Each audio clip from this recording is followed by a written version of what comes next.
चटारा बिछा दी हनी बोला मुझे मोती घटाते होनी पलंग पर झूला झूलाते होनी यार बट दे दे अब खान के टूट जाए राजा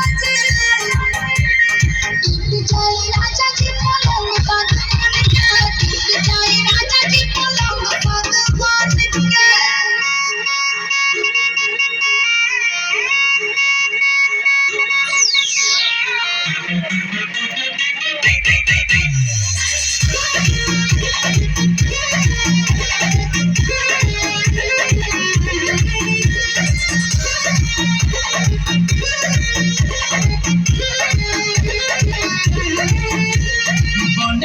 सारामी देहिया में गरमी बैठे लागी हो अमरिया बैठे लागी हो नस नस बैठे लागी हो बने तब सारामी देहिया में गरमी